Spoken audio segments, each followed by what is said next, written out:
Bonsoir tout le monde. On se retrouve ce soir pour un live un peu spécial qui change de d'habitude. On a fait en septembre avec certains d'entre vous pas mal de lives thématiques. Bonsoir, bonsoir Simon. Pas mal de lives thématiques sur les émotions, sur le corps, sur le transgénérationnel, sur les vies antérieures. Et je trouvais intéressant de se lancer dans une série de lives qui sera un peu plus intuitive pour répondre à vos questions, pour peut-être avoir des messages de guide, pour voilà tout ce côté que j'ai aussi dans mes soins qui me tient à cœur, qui est un côté vraiment instantané, où on échange sur des sujets, où vous pouvez aussi rejoindre le live à n'importe quel moment pour échanger, pour discuter, pour parler d'une situation et vous aider à la résoudre ou à réfléchir dessus. Donc c'est vraiment un événement ouvert, intuitif, libre, où on va pouvoir échanger sur tous les sujets qui vous tiennent à cœur. J'ai déjà reçu pas mal de questions auxquelles je vais répondre, mais aussi pendant ce live, sentez-vous libre vraiment d'amener, en bas, vous verrez, il y a une petite bulle avec un point d'interrogation, ou même dans le chat, amener sur la table tous les sujets qui sont importants pour vous en ce moment, que ce soit pour le corps, pour l'esprit, les émotions, les énergies autour de vous, les questions sur la vie que vous vous posez. On peut vraiment aborder tous les sujets qui nous aident à mieux comprendre qui on est en tant qu'être humain.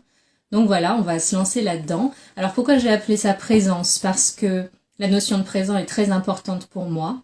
Parce que là, on est en présence, c'est-à-dire qu'on passe un moment vraiment dans une pleine présence les uns avec les autres pour échanger. C'est aussi pour ça que cet événement n'est pas en replay, parce que vont être dites aujourd'hui les choses que chacun ici a besoin d'entendre, et puis ensuite cette bulle se referme, et c'est une bulle qu'on pourra refaire à d'autres moments, toujours sous ce nom de présence. Donc c'est pour ça que ça me plaisait, ce nom présence.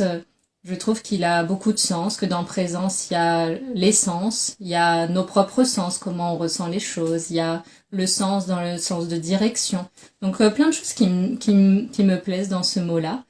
Je voulais, avant qu'on commence avec les questions, parler des énergies de novembre.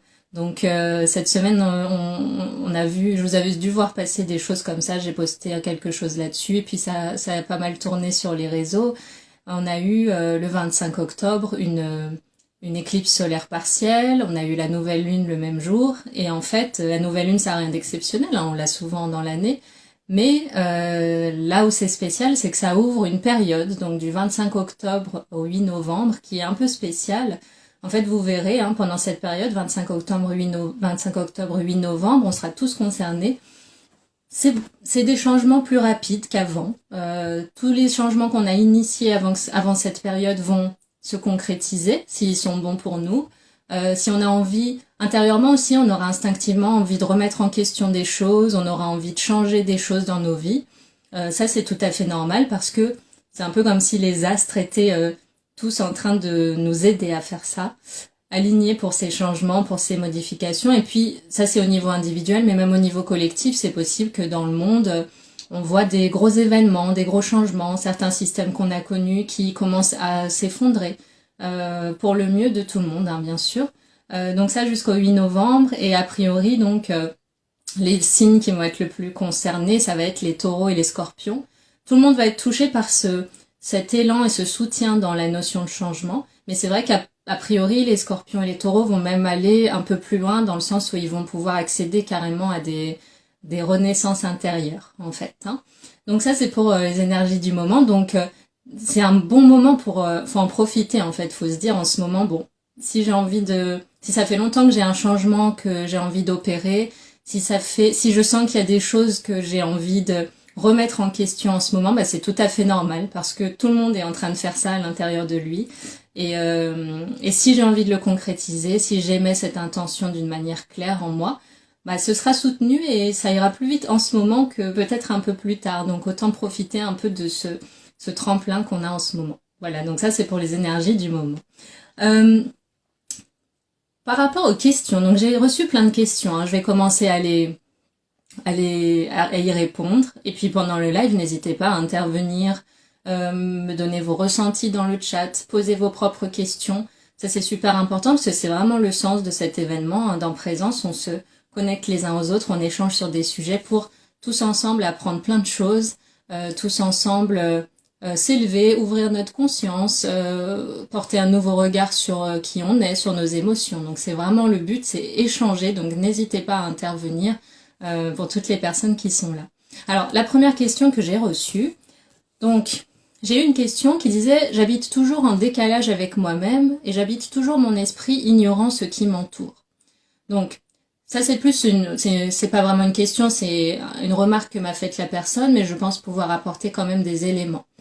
Si on se sent en décalage avec soi-même, si on a l'impression d'être coupé un peu du monde, il peut y avoir plein de raisons différentes. Ça va dépendre aussi de ton cas personnel, à toi qui as posé cette question, mais déjà, ça peut arriver que ce soit purement énergétique. Parfois, si t'as jamais eu, par exemple, de rééquilibrage énergétique ou de nettoyage, ça peut arriver parfois qu'on soit un peu décalé.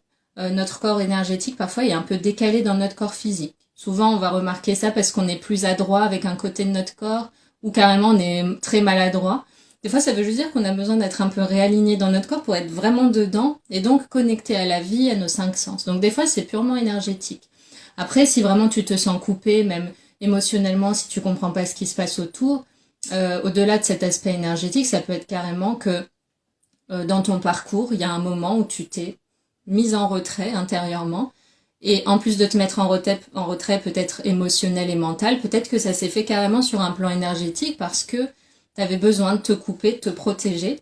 Et entre-temps, comme t'as pas refait une réouverture vers l'extérieur, depuis, c'est possible que tu te sentes coupé du monde, quels que soient les efforts que tu fasses, que tu comprennes pas bien ce qui se passe. Donc ça, c'est pas forcément grave, mais ça peut être intéressant si tu sens que ça te semble pas juste et harmonieux de travailler dessus. Après, autre chose qui me vient par rapport à ça, si tu te sens en décalage avec toi-même, c'est peut-être aussi avoir ton parcours et où tu en es, mais est-ce que tu as appris à t'écouter, à savoir ce que tu veux toi? Parce que j'en vois plein, des personnes comme ça, des fois, on sait ce que les autres attendent de nous, on a l'habitude de faire les choses pour remplir les attentes des autres. Et puis à un moment dans notre vie, on se dit mais ça me rend pas heureux, j'ai envie d'autre chose, mais finalement je sais pas de quoi j'ai envie. Et tout simplement parce que ça s'apprend de s'écouter, ça s'apprend d'identifier ce qui nous rend heureux, ce qui nous apporte de la joie, ce qui nous correspond, ce qui nous fait du bien, ce qui nous fait pas du bien. C'est quelque chose qui s'apprend et qu'on n'apprend pas dès l'enfance. Donc ça peut être intéressant pour toi de te poser ces questions et puis on peut échanger de une à une si tu as besoin. Mais voilà, c'est les éléments que je peux te donner par rapport à ta remarque. Deuxième question que j'ai eue. Alors, une personne qui me dit « Parfois, je sens une présence dans mon salon sans savoir qui c'est. Est-ce que c'est grave, docteur ?» Alors, les lieux, donc les purifications lieux, c'est une chose que je fais aussi sur photo à distance. Et en fait, effectivement, la plupart des lieux ont des présences. Et en fonction de notre sensibilité, on peut les sentir. C'est pas forcément grave, du moment que ça ne trouble pas ta paix, du moment que ça ne te réveille pas la nuit, que ça ne vient pas troubler ton sommeil, que tu n'as pas des pannes électriques chez toi, des choses qui se cassent très régulièrement. Si tu as ces petites nuisances, peut-être que ça peut être intéressant de faire un nettoyage de lieu. En tout cas, ça n'a rien de grave parce qu'en fait, le monde des défunts, et puis d'autres types aussi d'énergie, et le monde des vivants comme nous en chair et en os, on fait que cohabiter et la frontière entre nous, elle est très fine. C'est pas parce qu'on les voit pas qu'ils sont pas là, c'est vraiment... On est tous les uns et les autres dans les mêmes espaces, même si c'est sur des fréquences différentes, et on cohabite. Et parfois, ces mondes se touchent d'un peu trop près. Donc il faut voir aussi, ça c'est important, par rapport à cette présence que tu sens dans ton salon, est-ce que tu ressens de l'inquiétude quand il y a cette présence? Est-ce que tu te sens oppressé? Est-ce que tu as des douleurs dans le corps? Si c'est le cas, effectivement, cette présence, elle essaye peut-être de communiquer sur des éléments de sa vie, sur la manière dont elle est décédée, ça c'est récurrent dans les messages.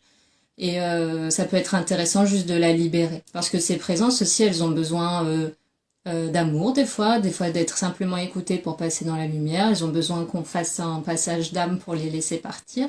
Donc, si tu ressens cette présence dans ton salon, faut voir aussi quels sont tes ressentis quand tu la sens, et auquel cas, ça peut être intéressant de l'aider. En fait, si elle se manifeste, peut-être qu'elle a besoin de communiquer puis de quitter le lieu. Donc voilà, fais appel, tu peux me contacter ou tu peux faire appel à quelqu'un que tu connais qui peut t'aider à la libérer, tout simplement. Mais en tout cas, ça n'a rien de grave. C'est juste que tu perçois ce monde qui est assez proche du nôtre. Autre question. Une personne qui est enceinte de 5 mois et qui demande comment sentir bébé dans le ventre. Alors, donc de mon expérience, donc j'ai un soin qui s'appelle le soin Tara pour les personnes qui connaissent pas, qui permet effectivement de se connecter au bébé, de discuter avec l'âme du bébé, parce qu'un bébé, avant de s'incarner, c'est une âme expérimentée qui a des milliards de vies comme nous tous. Et c'est important de ne pas voir cette âme que comme un bébé, c'est-à-dire un bébé qui a tout à apprendre, une âme qui a tout à apprendre. Non, au contraire, c'est une âme qui vient avec un gros bagage. Comment communiquer avec le bébé? Alors, déjà, c'est un peu comme avec les guides ou avec d'autres sphères, c'est intéressant quand on attend un bébé de lui parler comme si ce bébé était déjà là. Parce que comme on disait, c'est une âme qui est capable de tout comprendre, qui a déjà un long parcours dans l'univers, et donc elle est capable de comprendre tous les mots, toutes les vibrations, toutes les intentions, toutes les émotions qu'on a. Donc déjà, ne serait-ce que lui parler quotidiennement, poser ses mains sur le ventre, méditer dans l'intention de se connecter au bébé, tout ça c'est déjà des portes ouvertes. Ne serait-ce que pour que cette âme, elle ait déjà conscience qu'il y a cette envie de se connecter au bébé. Et puis, voilà, ça va être vraiment plutôt sensoriel. En méditation aussi, on peut avoir des images. Après, en fonction de ta sensibilité, tu peux aussi communiquer clairement avec le bébé, mais ça demande quand même une sensibilité un peu plus accrue. Donc, on peut faire ça en séance. Si tu as vraiment à cœur de communiquer avec ce bébé, si tu sens que ça peut t'aider à passer ta grossesse de manière plus sereine, on peut entrer en communication avec l'âme du bébé qui va naître.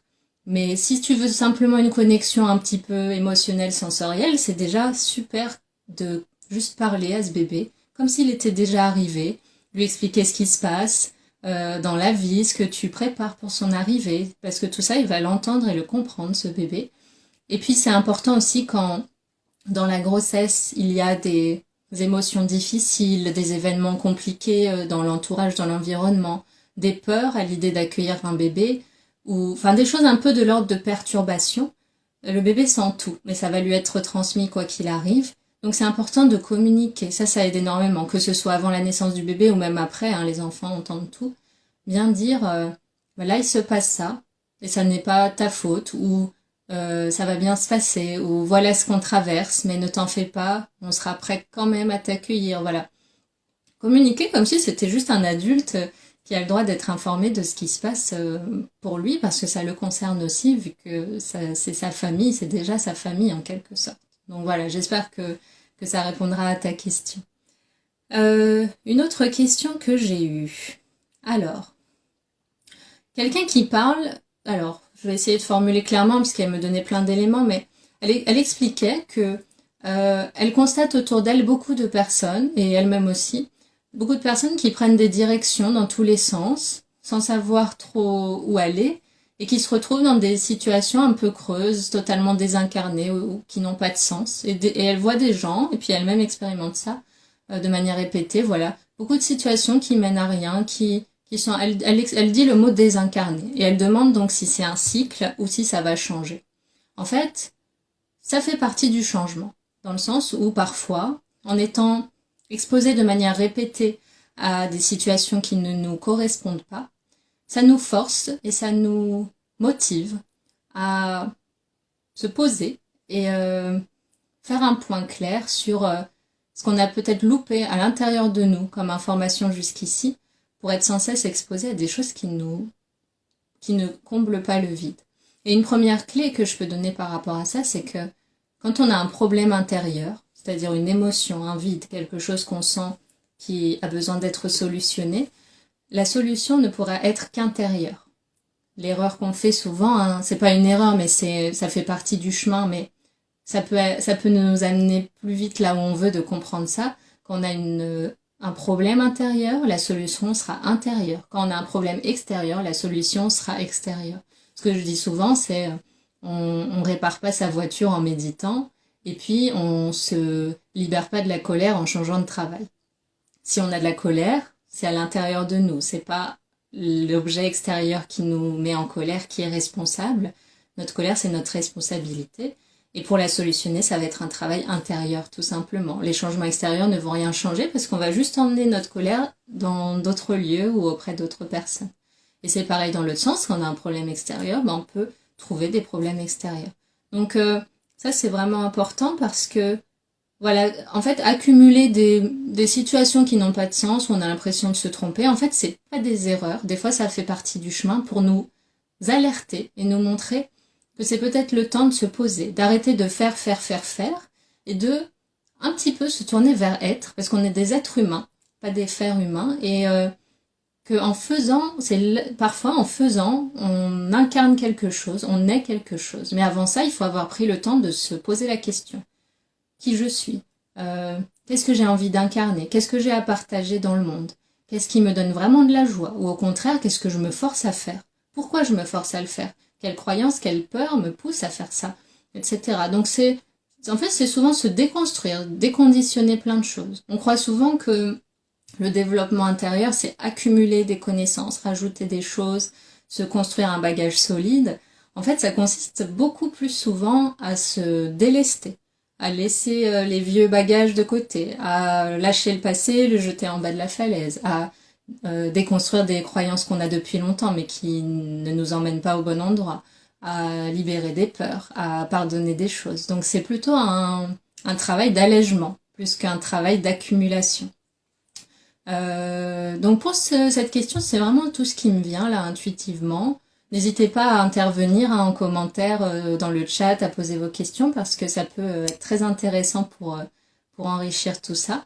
Je vais passer à la question suivante. Donc, on m'a demandé est-ce qu'on peut avoir une vie antérieure dans la même famille?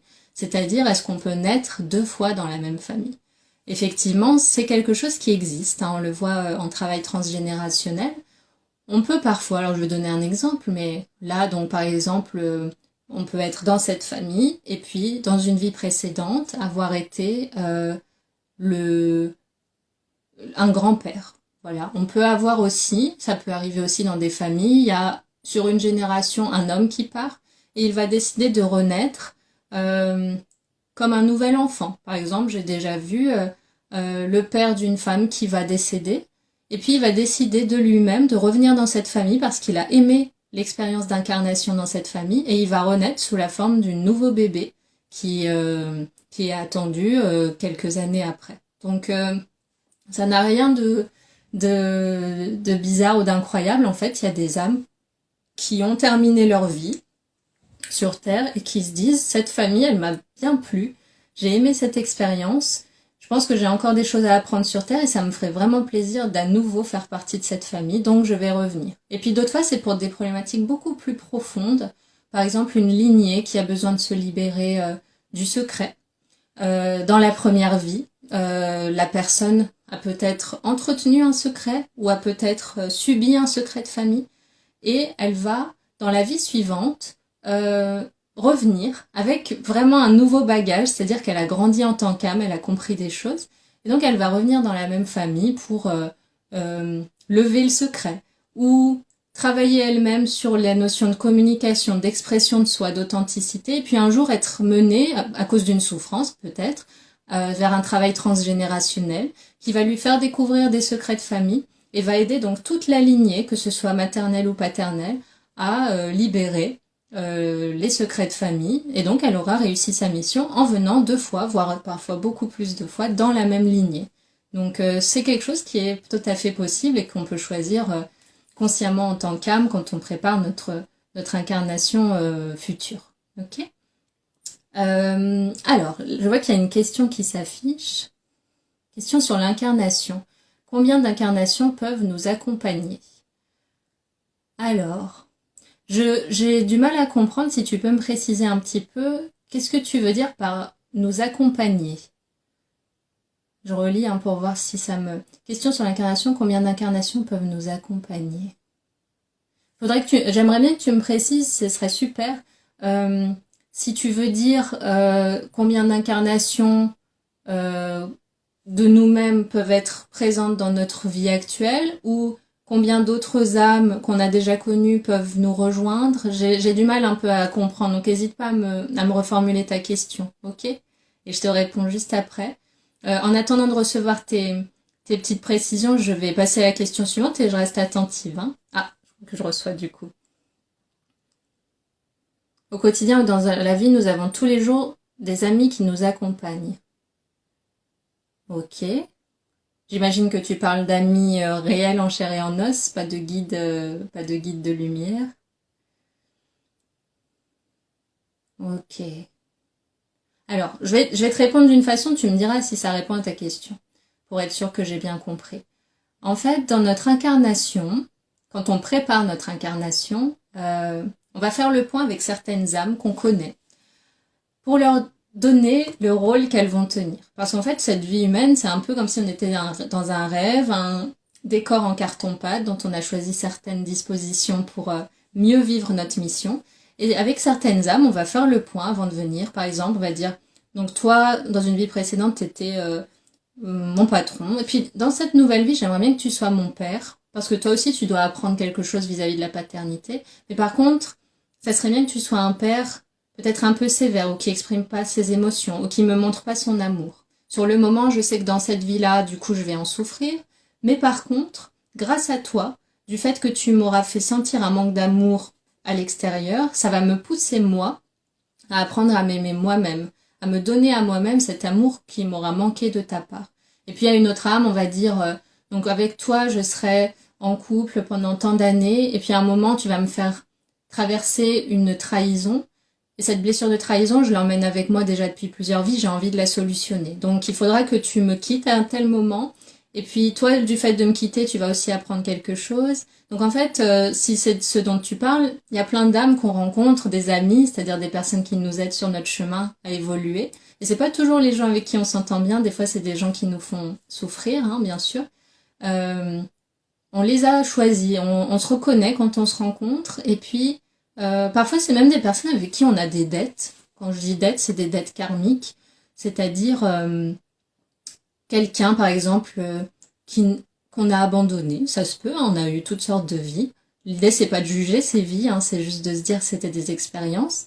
Et dans une autre vie, bah, c'est cette personne qui va nous abandonner. Donc sur le moment, c'est douloureux, ça c'est sûr, mais ces deux âmes, elles seront heureuses en réalité d'avoir pu clore ce qu'elles avaient en commun qui n'était pas harmonieux. Quand je dis pas harmonieux, c'est pas pour remettre en question ce qui a été vécu, mais c'est quand on dit pas harmonieux, c'est souvent toutes les choses qui ont manqué d'amour. Je relis ta question pour voir s'il y a d'autres éléments que je peux te donner. Combien d'incarnations? Alors le nombre, en termes de nombre, ce serait trop ce serait trop restrictif de préciser un nombre parce que on croise tellement de personnes, même des personnes qui nous paraissent anodines, qu'on croiserait une minute ou une journée. Parfois, elles ont une importance sur notre chemin, donc il n'y a pas vraiment de nombre. Il y a même un aspect qui est intéressant, donc c'est pas vraiment ce que tu poses comme question, mais ça me vient intuitivement. Il y a une partie de nos vies intérieures, donc je le vois en séance de lecture akashique, c'est des vies qui sont closes, elles sont finies. Donc on a déjà tiré les leçons de ces vies et ça devient des forces qu'on a en nous et qu'on peut réactiver en fonction des missions qu'on a choisies dans la vie actuelle. Donc ça permet de faire le point là-dessus. Mais il y a aussi certaines vies, et peut-être que certains d'entre vous ont déjà lu le livre Transincarnation de Sylvain Didlot, certaines de nos vies sont vécues en parallèle en même temps que notre vie actuelle. Donc par exemple, je vais essayer d'expliquer ça clairement, mais vous pouvez regarder des conférences de transincarnation parce que Sylvain Didlot est vraiment spécialisé là-dedans et il explique beaucoup mieux que moi. Par exemple, je suis là dans cette vie. Et puis j'existe aussi sous d'autres formes sur Terre, dans une autre époque, dans une autre planète, sous une autre forme de vie. En même temps, je suis un animal à tel endroit, et puis j'habite aussi encore sur une autre planète, sous une autre forme. Et ça, c'est mes transincarnations. Tous ensemble, on vit des expériences. Et au moment du sommeil, ça arrive qu'on aille se rencontrer sur des plans astraux pour faire le point. Donc toi, tu as vécu ça, moi j'ai vécu ça. Ah, lui, donc il est en train de vivre un manque de liberté, donc moi, je vais devoir vivre une pleine liberté pour que nos chemins puissent être équilibrés dans ce groupe d'âmes. Donc il y a plein de choses qui se recoupent. Et les lignes de temps, d'espace sont très très complexes et très fascinantes à lire. Hein. Donc j'espère que ça répond à ta question. Si tu sens que tu as besoin d'en savoir plus, tu peux me reposer une question sur le sujet. Ok ? Alors je passe à la question suivante. L'autre question qu'on m'a posée, c'est comment sentir ces énergies. Donc comment sentir ces énergies, il y a plein de façons. Il y a des personnes qui vont être très sensibles dans les mains. Il y a des personnes qui vont être très sensibles quand leur environnement change ou quand elles sont exposées à des nouvelles personnes. Après, c'est vrai qu'il y a vraiment des exercices concrets. J'ai l'impression que cette question, elle amène plutôt ça. Un premier exercice qui est intéressant, c'est utiliser les mains. Parce que les mains, c'est quand même un conducteur, même symboliquement, c'est les mains. Dans les mains, il y a toujours quelque chose. En plus, on est tous un peu magnétiseurs. Hein. Souvent, quand quelqu'un a mal, on lui frotte directement l'endroit où il s'est cogné, ou soi-même quand on se cogne, on fait tout de suite ça instinctivement. C'est pas juste pour se câliner, quoi. C'est vraiment qu'on le sait au fond de nous qu'on a du fluide et que ce fluide, bah, c'est avant tout une énergie d'amour, comme on a tous en nous, et ça permet d'apaiser. Ça, c'est sûr. Et après, en fonction de la maîtrise qu'on a, bah, on peut arriver carrément à des stades de guérison grâce aux mains. Donc un exercice simple, c'est de mettre ses mains face à face, au début tout près, et puis petit à petit de les écarter. Et au tout début, bah, on sent très bien l'énergie entre les mains, on la sent, ça fait comme une petite pression. Faut imaginer comme si c'était un petit ballon d'énergie qui est entre les mains, et on sent que ça appuie un peu dans les paumes. Pour certains, donc ça va être une pression, pour d'autres, ça va être de la chaleur, pour d'autres, ça va être des picotements. Il n'y a pas de formule juste, c'est vraiment propre à chacun. Et puis, allez de plus en plus loin. Et puis, au moment où vous sentez plus, vous arrêtez. Et puis, le lendemain, vous recommencez, etc. Et vous irez de plus en plus loin. Au début, j'étais sûrement là, et puis là, donc je regarde. Voilà, là, j'écarte, je sens encore l'énergie. Donc ça peut aller loin. Hein. Des fois, on peut écarter les bras très très fort. Hein. Je vais pas aller au bout, mais ça, c'est un exercice simple juste pour se rendre compte qu'on n'est pas juste un corps de chair avec des pensées, qu'on est avant tout 99,99999% de l'énergie. Hein. Donc ça, c'est un exercice super simple que vous pouvez faire, qui vous permet juste de sentir l'énergie. Puis des fois, je sais pas si ça vous arrive, des fois, on peut regarder sa main comme ça devant un mur blanc et voir autour comme un petit contour très fin, blanc, laiteux, qui est le plus souvent à peu près à moins d'1 centimètre tout autour, comme un petit contour. Ça, c'est déjà percevoir un peu l'énergie qui est autour du corps. C'est pas l'aura, parce que l'aura, elle va être plus vaste, mais c'est déjà pouvoir percevoir l'énergie invisible hein, qui circule en nous, qui fait qu'on est en vie, tout simplement. Donc ça, voilà, c'est deux premières petites choses que je peux donner qui sont accessibles à n'importe qui. Bon, du moment qu'on a des mains. Après, parce que c'est vrai qu'on ne pense pas aux personnes qui n'ont pas de mains pour utiliser ça. Après, il y a d'autres façons. Hein. Ça peut être en méditant, essayer de se connecter à juste l'énergie autour de soi. Essayer d'imaginer une bulle autour de soi. Et puis à un moment, on va être connecté à cette bulle tout autour et se dire, ah oui, en fait, je suis pas que un corps comme ça qui bouge. Je sens autour de moi des choses. Et on est tous sensibles. Hein. Un exemple simple, c'est par exemple, on est autour d'une table avec plein de personnes. Il y a une personne qui est en colère. Toutes les autres personnes vont être presque incapables de bouger, mutiques ou vont se faire discrètes. Et pourtant, si ça se trouve, elles ne savent même pas que cette personne est en colère, mais on se connecte tous aux autres quand on est dans une pièce. Et quand on sent que quelqu'un n'est pas bien, bah, nous-mêmes, on se met dans une position énergétique qui va être en miroir ou correspondre pour soit se protéger, soit s'adapter, etc. Donc on a tous une sensibilité et dans des choses très simples de la vie quotidienne, on s'adapte automatiquement aux énergies autour de nous. Dans le métro, dans des moments où nos énergies se mélangent, on a tous des réflexes qui sont avant tout reliés à la sensibilité qu'on a énergétiquement vis-à-vis des autres. Donc ça, c'est ce que je peux donner comme réponse par rapport à ça. J'ai eu aussi une question qui est un peu plus vaste, mais on peut quand même donner des éléments là, c'est comment trouver du sens dans la vie. Alors, ça m'évoque deux pistes. comme on n'est pas en face à face pour en parler, je peux pas te poser des questions pour approfondir, mais si je devais prendre les cas de figure que j'ai connus en soins, euh, soit ta vie a déjà eu du sens mais n'en a plus. Ça peut arriver. Pourquoi? Euh, Ça peut arriver qu'on fasse des choix dans notre vie à un moment donné, qu'on les garde dans notre vie, mais qu'entre-temps on se transforme. C'est-à-dire que qui tu es aujourd'hui n'a rien à voir avec qui tu étais il y a 10 minutes, n'a rien à voir avec qui tu étais avant-hier, n'a rien à voir avec qui tu étais il y a 10 ans. Il y a des moments où on fait des choix de vie, un travail, un conjoint, des habitudes, des loisirs, des fréquentations, des discussions, des programmes. En fait, tout ce dont on se nourrit, on le choisit à un moment donné. Mais entre-temps, on a changé, on est devenu une autre personne. Et souvent, quand on trouve plus de sens dans notre vie, c'est que peut-être c'est ce qu'on a intégré à notre vie est obsolète ou a besoin aussi d'être changé, d'être transformé. Ou peut-être qu'il y a des nouvelles choses qui nous attendent et qu'on a un peu trop stagné dans des choses qui ne nous correspondaient plus, donc on n'y voit plus de sens. Donc ça ne veut pas dire que soi-même on est défaillant et qu'on est incapable de trouver le sens dans les choses, ça veut dire que ces choses étaient bonnes pour nous à un certain moment, mais ne le sont plus forcément au présent. Donc ça c'est la première piste. Après, autre piste, si jamais cette notion de sens, donc tu me demandes comment trouver du sens dans la vie, si tu dirais que ta vie n'a jamais eu de sens, là c'est peut-être qu'il faut connecter à ton être profond. Des fois on appelle ça le moi supérieur, c'est vraiment l'âme. Parce que quand on s'identifie à son corps, parce qu'on n'est pas notre corps, quand on s'identifie à notre prénom, à notre histoire, à notre ego, à notre identité juste limitée à cette vie avec notre histoire, nos souffrances, ça nous coupe de ce qu'on est réellement, qui est sans nom, sans histoire, sans limite, sans croyance, sans tout ça. Et on peut appeler ça le moi supérieur. Ça peut être intéressant, moi je le fais en séance, mais après si tu es par exemple très expérimenté en méditation, tu peux faire des méditations là-dessus. Te connecter à cette part de toi qui traverse toutes les vies, qui connaît le programme de ta vie actuelle, qui connaît la mission de ta vie actuelle, qui est capable de faire des choix sans être soumis à la peur ou à des doutes, et qui a une direction claire à l'intérieur.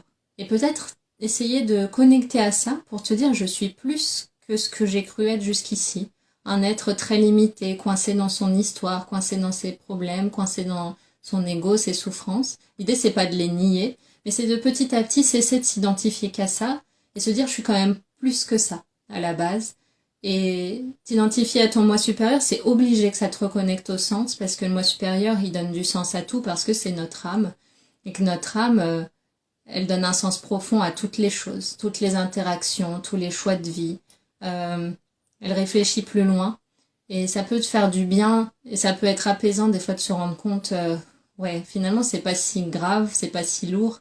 Tout ça c'est une expérience, j'en ai eu plein d'autres. Et je vais essayer petit à petit de m'identifier beaucoup plus à mon âme. Ça va m'aider à m'écouter et donc en s'écoutant, à donner un sens qui est juste pour moi et pas un sens qui est juste pour les autres, pour la société, pour ce qu'on attend de moi, pour des idées très préconçues sur les choses, des idées toutes faites sur ce on peut s'autoriser à faire. Ça peut être une piste intéressante pour toi de te connecter vraiment à cette part de toi. Alors, est-ce qu'il y a d'autres questions? N'hésitez pas à réagir dans le chat ou dans la petite bulle avec le point d'interrogation pour me poser vos questions. On peut parler vraiment de tout, hein. Pour les personnes qui ne me connaissent pas, moi je fais des soins énergétiques, des lectures akashiques, donc on peut parler du corps, on peut parler des émotions, on peut parler des énergies des lieux, de la mission de vie, des vies antérieures, du transgénérationnel, des héritages émotionnels de nos parents, des croyances limitantes, j'aurais du mal à tout citer, on peut travailler sur tellement de choses, mais sentez-vous libre même d'évoquer des situations qui vous touchent personnellement. Si vous avez envie de partager une problématique que vous rencontrez, on peut en parler, moi je peux répondre à vos questions, donc n'hésitez pas, c'est vraiment le but de ce petit live.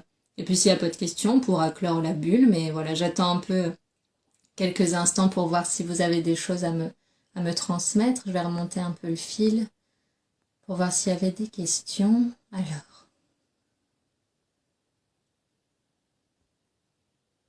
Ok. J'ai une question qui revient souvent que peut-être je pourrais évoquer pour clore. Si vous avez d'autres questions, hein, comme je disais, vous pouvez me les envoyer.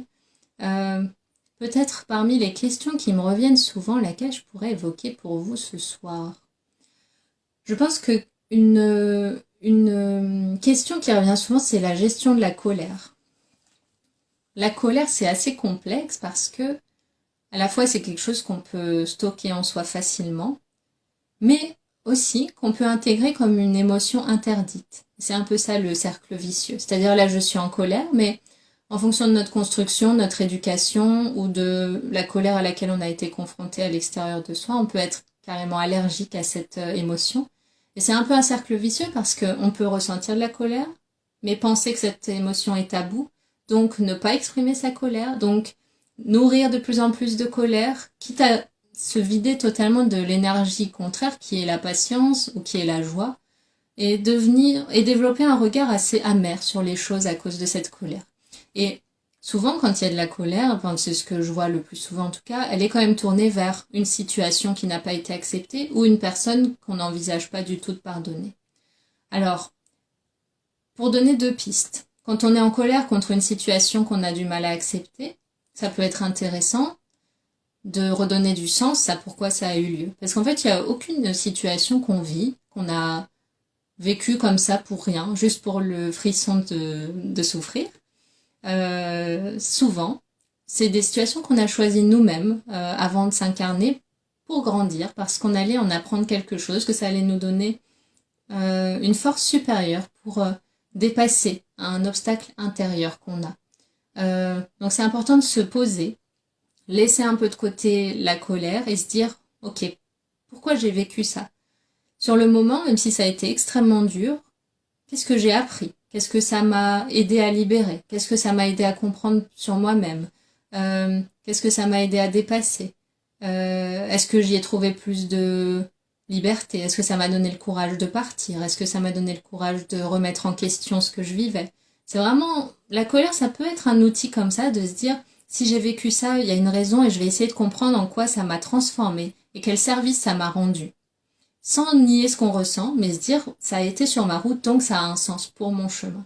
Et puis, si on est en colère contre une personne, c'est quelque chose que les gens en colère n'aiment pas forcément entendre ou ont du mal à envisager, mais du chemin que j'ai fait et que j'ai vu avec des centaines de personnes, le pardon reste quand même une étape incontournable. Mais pour aborder le pardon, il faut entendre certaines choses qui sont que quand on pardonne quelqu'un, on rend pas service à la personne à qui on en veut. On se rend un service à soi. Pourquoi? Il faut imaginer que la colère, c'est comme un charbon ardent qu'on essaye de jeter sur l'autre. Mais avant que ce charbon ardent puisse atteindre l'autre pour qu'on puisse lui faire mal, si on en a envie, c'est notre main qui est brûlée. Il faut vraiment voir la colère comme ça, c'est que quand on pardonne, on libère un prisonnier, mais ce prisonnier, c'est pas la personne à qui on en veut, c'est nous-mêmes. Parce qu'au quotidien, quand on est en colère contre quelqu'un, c'est notre propre santé mentale qui est déstabilisée, c'est pas la vie de la personne à qui on en veut. Et on peut tout à fait, ça c'est important de l'entendre, parce que des fois on en veut à des personnes qu'on ne voit plus, ou des personnes qu'on ne veut plus voir, ou des personnes qui sont décédées. On peut pardonner à quelqu'un sans que cette personne ne soit informée qu'on l'a pardonné.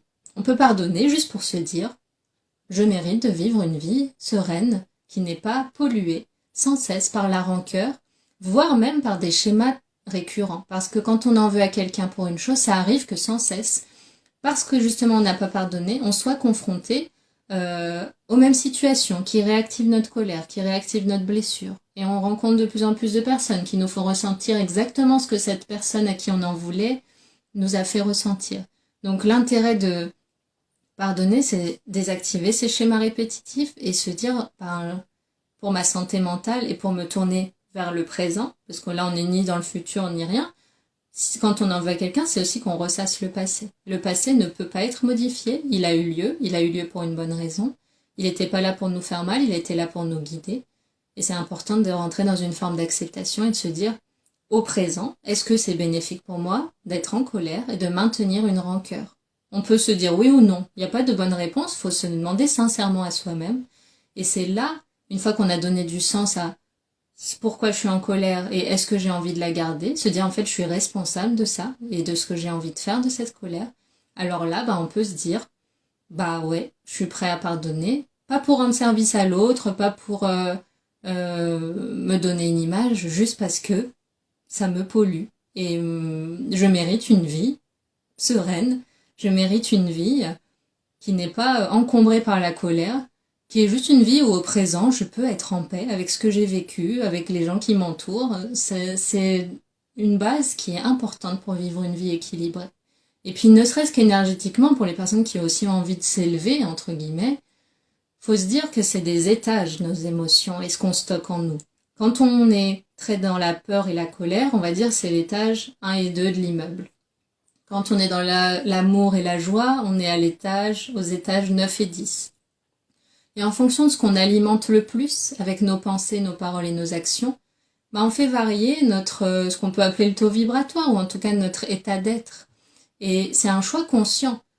Souvent, on se rend plus compte parce qu'on a tellement l'habitude d'alimenter tout le temps les mêmes choses, mais quand on est dans la colère et la peur, on se met à alimenter ça, on ressasse, et du coup, on alimente les étages du bas. Et pourtant, en nous, on a très envie d'être dans l'amour, la joie et la paix. Et pour ça, il faut parfois se responsabiliser et se dire, là, j'ai passé la journée à être en colère, ok, je vais pas m'en vouloir pour autant, mais peut-être que demain, je vais essayer de me tourner justement par ce que j'ai envie de ressentir. Et ce que j'ai envie de ressentir, c'est pas de la colère, pas du jugement, pas de la peur. Je vais essayer de tourner mon mental, mes pensées, mes actions, mon attention vers ce que j'ai envie d'atteindre. Et ce que j'ai envie d'atteindre, c'est plutôt des énergies de joie, plutôt des énergies de compréhension, plutôt des énergies de lâcher prise. Et ça peut arriver qu'on ait besoin d'aide, donc faut pas hésiter à faire des séances avec des personnes qui nous inspirent, faut pas hésiter à se nettoyer énergétiquement aussi, parce que parfois à l'intérieur on se sent en paix, mais on sent que, moi ça m'est déjà arrivé ça, de voir ça, des fois on se sent en paix dedans, mais notre corps, lui, se comporte d'une manière crispée, stressée, apeurée, qui correspond à une autre période de notre vie.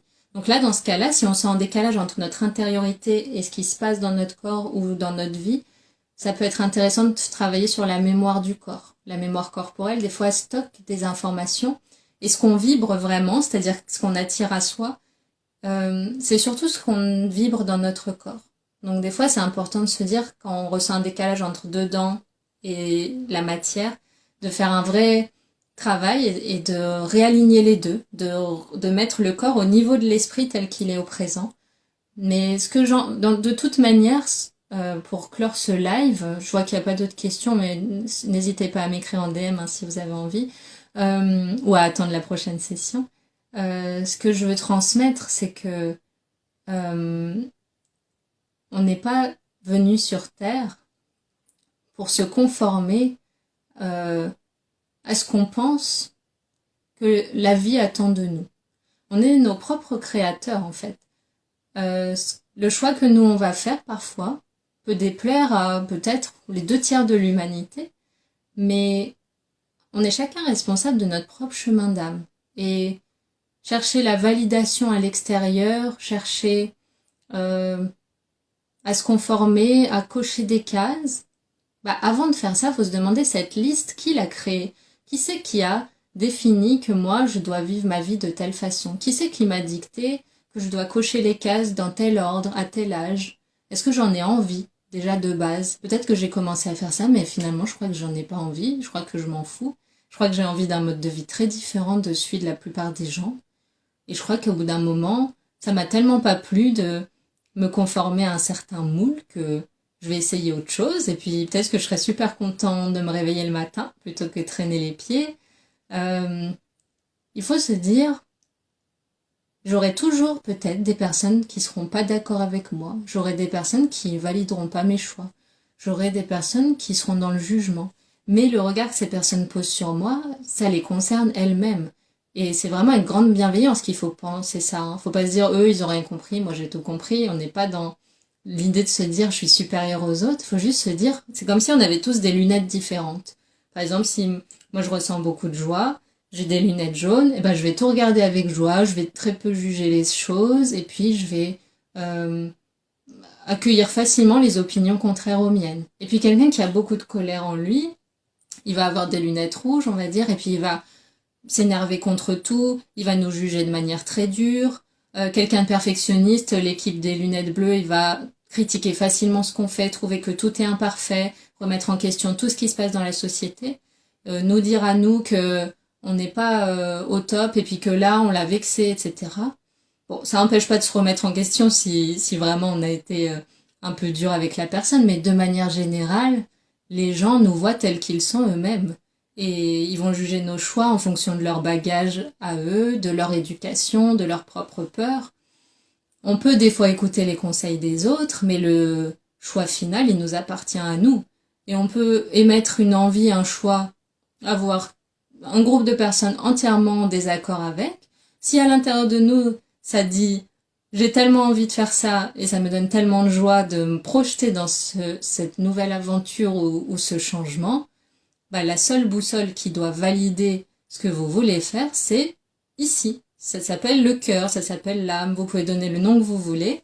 Cette voix à l'intérieur qui est claire, qui se réjouit, qui se pose pas de questions, qui ne cède pas à la peur, c'est la seule vérité qui doit guider votre propre chemin. On ne peut pas appliquer les vérités qui sont justes pour vous, les choses qui vous font du bien, les joies qui sont les vôtres au chemin de quelqu'un d'autre. Et c'est pareil dans l'autre sens. Les principes des autres, les attentes des autres, les jugements des autres ne peuvent pas être appliqués à votre chemin parce qu'on a chacun notre chemin, on a chacun des choses à apprendre, on est chacun destiné à faire à notre façon pour évoluer. Et l'idée, c'est de ni juger l'autre, ni se juger soi. Se dire, ma vision du monde et mes choix peuvent très bien cohabiter avec la vision du monde d'un autre et les choix d'un autre, sans que ça me mette en danger, sans que j'ai besoin de le convaincre que j'ai raison, sans qu'il ait besoin de décider de ma vie et que j'ai besoin de décider de la sienne. C'est la base de toute forme de liberté. On n'a pas besoin d'avoir un bouc émissaire en permanence avec lequel on est en désaccord. En fait, on n'a pas besoin d'être en désaccord parce que personne ne nous demande notre avis sur la vie des autres. On est simplement responsable de notre propre vie. Et se ramener à ça, c'est très important parce parfois on gaspille trop d'énergie à juger le monde extérieur, se demander si ça c'est bien ou mal, classifier les choses, mettre des étiquettes. Pendant tout ce temps, on perd notre temps. Il faudrait se recentrer sur soi et se dire là, est-ce que je suis au bon endroit? Est-ce que je suis en train d'incarner ce qui est juste pour moi? Est-ce que je suis en train de diffuser de l'amour autour de moi? Parce qu'à la fin d'une vie, ça ressort souvent dans les messages des guides, on nous pose une seule question. Combien avez-vous aimé au cours de cette vie? C'est la seule question qui nous sera posée. Et on peut aimer de maintes façons. On peut être parent, on peut être infirmier, on peut apprendre à s'aimer soi-même, on peut s'occuper d'un groupe de personnes, on peut aimer au quotidien, ne serait-ce qu'en étant quelqu'un de souriant et qui aide les autres. Il y a mille et une façons d'aimer, et la seule question qui sera posée à la fin d'une vie, c'est combien avez-vous aimé au cours de cette vie? Et ça, c'est important de retenir ça, et de travailler sans cesse à être quelqu'un qui laisse transparaître l'amour. Pas parce qu'il faut se forcer à incarner l'amour, parce que c'est ce qu'on est. Et que petit à petit, quand on revient à la nature de ce qu'on est, on a envie de plus en plus de ressentir de l'amour, d'incarner de l'amour et d'évacuer ce qui n'est pas en cohérence avec cette notion-là. Alors, Héloïse, qui va poser cette question? J'ai pas compris. De quelle question tu parles?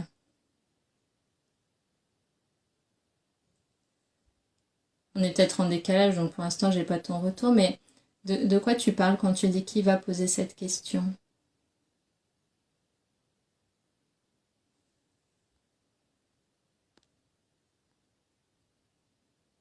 Comme je disais, si certaines personnes ont envie d'échanger en vrai et de rejoindre le live, vous avez juste à demander en bas sur la petite caméra avec le plus à rejoindre le live. On peut se parler en vrai si vous avez envie. Mais la plupart des gens ont envie de rester cachés derrière leur téléphone et de pas être vus.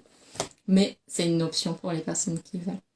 Qui va poser cette question? Bon, pour l'instant, j'ai pas de retour d'Héloïse, donc ça reste un mystère. Je sais pas répondre à cette question. Qui va poser cette question? Non, ça me parle pas. Donc, j'attends quelques minutes, quelques secondes, mais je pense que vous n'avez plus de questions. On a fait un live assez sympa. S'il reste des questions, elles vont s'afficher pour moi en bas dans la bulle avec le point d'interrogation. Donc n'hésitez pas si vous avez des dernières petites choses à aborder. J'espère que ce live vous a plu. N'hésitez pas à me dire en commentaire et dans le chat si ça vous a intéressé d'aborder ces thématiques, si vous voudriez d'autres événements de ce type-là. Moi, je les trouve intéressants parce qu'au lieu que j'impose une thématique, s'il y en a tellement qu'on peut aborder, on peut juste répondre à vos demandes du moment, à vos questionnements juste dans l'instant et pas cadrer trop les choses, juste répondre de manière intuitive en fonction de la personne qui a posé les interrogations. En tout cas, ce que je ferai, c'est que j'organiserai assez régulièrement ces lives de présence pour répondre aux questions. Parfois, ça arrivera aussi que je fasse venir des invités, par exemple des personnes spécialisées dans des messages de guide, dans d'autres thématiques qui pourront nous apporter un éclairage différent, qui pourront apporter leur expertise, amener un autre regard que le mien. On pourra avoir des discussions, des conférences en live sur différents aspects. Merci beaucoup Hello, je suis contente que ça t'ait inspiré. Donc n'hésitez pas si vous n'êtes pas abonné à mon compte, vous pouvez vous abonner. C'est là souvent que je diffuse les annonces des futurs événements et que je poste les dates à venir. Ah, je crois qu'il y a une dernière question. Pour cette nouvelle lune, y a-t-il un portail pour le partage d'énergie? Alors, la nouvelle lune qui a eu lieu le 25 octobre, il y a eu aussi ce jour-là une éclipse solaire partielle qui a eu lieu, je crois, autour de 11h du matin, a ouvert un portail automatiquement qui, je dirais, s'impose à nous. C'est-à-dire que là, on est tous baignés jusqu'au 8 novembre par une énergie qui est très favorable au changement, aux remises en question, mais surtout au changement. C'est-à-dire que les remises en question qu'on a déjà opérées peut-être avant le 25 octobre vont donner lieu vraiment à des transformations et des changements entre le 25 octobre et le 8 novembre si on émet vraiment l'intention de ça. Pendant cette période, c'est aussi possible qu'il y ait des choses dans notre vie individuelle ou même intérieure qu'on commence à questionner en se disant « je suis pas sûre que ça me corresponde toujours, ça, peut-être que j'en veux plus dans ma vie, peut-être que ça me fait peur de le laisser partir, mais toutes les énergies qui sont présentes dans ce portail, elles vont aider automatiquement à s'en libérer. Et comme je disais, spécifiquement pour les signes Scorpion et Taureau, ce sera encore plus puissant, ça va donner lieu carrément à ce qu'on appelle des renaissances intérieures. Il peut y avoir des renaissances intérieures aussi pour d'autres signes, bien sûr, qui sont prêts à vivre ces renaissances, personne n'est limité, mais voilà, 25 octobre, 8 novembre, cette nouvelle lune, c'est en soi déjà l'ouverture du portail d'énergie. Après, si vraiment tu ressens le besoin d'avoir un vrai moment de connexion à ce portail pour des changements, tu peux faire des méditations. Je sais pas si j'aurai un événement pour ça. Je ferai un point de mon côté, voir si ça peut aider des personnes qu'on fasse un événement de méditation de groupe ou quelque chose comme ça pour se connecter ensemble à une énergie de changement. Mais je pense que cette période, plus qu'une introspection et ce portail, c'est ce qui me vient en tout cas intuitivement, est plus adapté à du concret. C'est-à-dire peut-être ce serait beaucoup mieux, je sens pour toi en tout cas, de faire un point concret. Ça, par exemple, tu prends une feuille, tu fais un cercle au centre et tu écris dans le cercle tout ce que tu veux garder dans ta vie, toutes les valeurs qui te sont chères. Plutôt des mots, pas des prénoms, plutôt de l'harmonie, de l'amour, de la clarté, de la paix, de l'inspiration, de la créativité, tout ce qui te correspond. À l'extérieur du cercle, sur la même feuille, t'écris tout ce que tu veux laisser partir. Déjà pour faire un point sur, ok, je sais ce que je voulais plus, mais je sais aussi maintenant ce que je veux. Et laisser la vie aussi un peu te guider vers les changements qui sont nécessaires. Les accueillir aussi, parce qu'il y en a certains qui nous challengent, mais il n'y a aucun changement qui nous est amené pour nous embêter. Tous les changements qui se présentent à nous nous sont présentés parce qu'on est prêt intérieurement à les accueillir. On ne nous donne jamais rien dans la vie qu'on n'est pas capable d'accueillir et de gérer, que ce soit émotionnellement ou sur des plans plus larges. Donc voilà pour ce portail. Le partage d'énergie, en réalité, il y en a presque pas besoin parce l'énergie est déjà disponible partout. Il faut imaginer que la Terre, elle passe dans un grand portail et elle est entièrement baignée par des énergies favorables au changement et à la transformation. Et ça va concerner tout le monde, que ce soit individuellement ou collectivement. Donc jusqu'au 8 novembre, ne pas s'étonner s'il y a justement des gros changements planétaires, des événements un peu marquants, des systèmes qui s'effondrent, et intérieurement aussi des systèmes qui s'effondrent, tout comme par exemple des systèmes de croyances erronées ou des habitudes qui étaient néfastes pour nous, qui vont naturellement être dégagées, libérées, si on veut être plus poli, libérées, soit parce qu'on le veut, soit carrément parce qu'on va atteindre un paroxysme de trop-plein émotionnel qui va nous forcer, qui est une aide, hein, pour nous forcer à abandonner ce qui ne nous fait plus du bien. Donc voilà, j'espère que ça répond à ta question. Je vous dis à très bientôt pour un nouveau live présence. J'ai eu beaucoup de plaisir à vous parler ce soir, à ce qu'on se connecte. Et je vous souhaite de bien profiter de ces énergies de changement et de transformation et d'y trouver tout ce dont vous avez besoin pour toucher un peu plus votre nature intérieure. Héloïse, pour te répondre, non, je ne pratique pas l'astrologie. C'est pas ma spécialité. Moi, je fais des soins énergétiques, des lectures akashiques, c'est-à-dire des explorations des vies antérieures pour lever les blocages des personnes. Je travaille sur le transgénérationnel, je travaille sur les naissances à venir, les deuils, les héritages familiaux, les vies antérieures, effectivement, le corps, les émotions, les croyances limitantes, les déprogrammations, les traumatismes, la mémoire du corps. Je dois oublier des choses, mais en tout cas, l'astrologie, les prédictions, c'est pas mon créneau parce que pour moi, notre vie se construit au présent et on peut pas faire de prédictions. En fait, en fonction des choix et des croyances qu'on adopte au présent, la suite de notre chemin s'écrit au fur et à mesure. Et je suis pas spécialisée en astrologie, je suis plus spécialisée dans l'énergie, la lecture de nos vibrations et comment enlever les blocages qu'on a. Voilà, j'espère que ça répond à ta question. Merci d'avoir été là, Héloïse, Simon, Hello, toutes les autres personnes qui étaient présentes précédemment.